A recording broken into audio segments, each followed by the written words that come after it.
Former Senator Richard Lugar died Sunday at the age of 87. The Indiana Republican was known for his bipartisan work on foreign policy. In 2013, Lugar was presented with the Presidential Medal of Freedom by former President Barack Obama, in part for his efforts to secure and destroy nuclear weapons after the Cold War. Lugar served 36 years in the Senate. For more on his legacy, CBS News Chief Congressional Correspondent Nancy Cortez joins me now by phone. So, Nancy, I want to talk about Lugar's foreign policy legacy. Can you just discuss how he became such a prominent voice when it came to foreign policy? Well, first of all, Elaine, it had to do with his longevity. I mean, he was in the Senate for 36 years or so, and so he was present for many of the major foreign policy debates of the past several decades. Beyond that, he chaired the Senate Foreign Relations Committee. He was a huge champion of nuclear nonproliferation, both when he was in the Senate and afterwards. And he gained so much stature in that regard that when President Obama took office, even though he was of the opposing party, he named Lugar one of the co-chairs of his inauguration and said that he was one of the people who the new president would be turning to for guidance because he really respected his views when it came to foreign policy. And as we mentioned, so President Obama awarded Lugar the Presidential Medal of Freedom. How did he actually champion working across the aisle?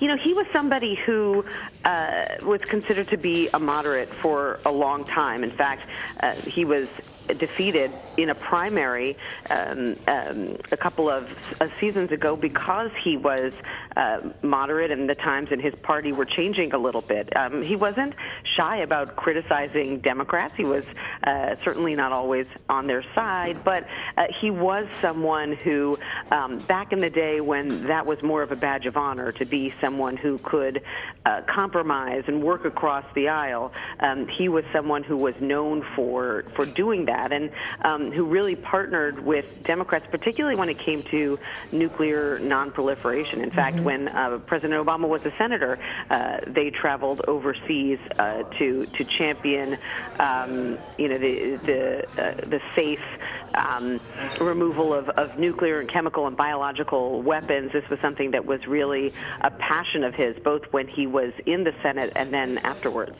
And he tried to make a presidential run, was unsuccessful at that, but concentrated his efforts back in the Senate. How was he viewed by many of his colleagues there in a place where, as you well know, highly competitive, right. Constant jockeying for position and power? How was it that he was viewed?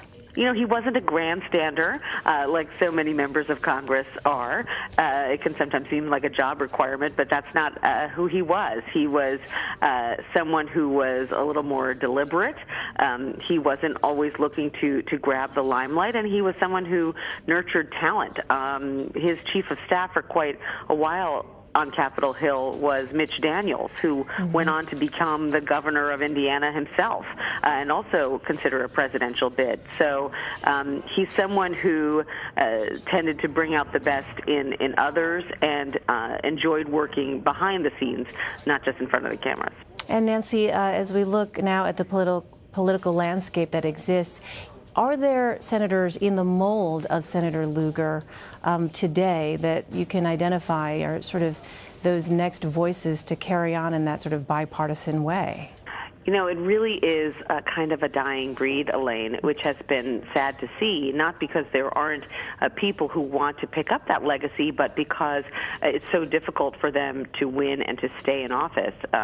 The man who succeeded him, for example, Joe Donnelly in Indiana, was viewed as someone who, like Lugar, even though he was a Democrat, worked across the aisle and, sort of operated in this very narrow band that so few members of the Senate seem to successfully be able to do, which is to work with the other side from time to time.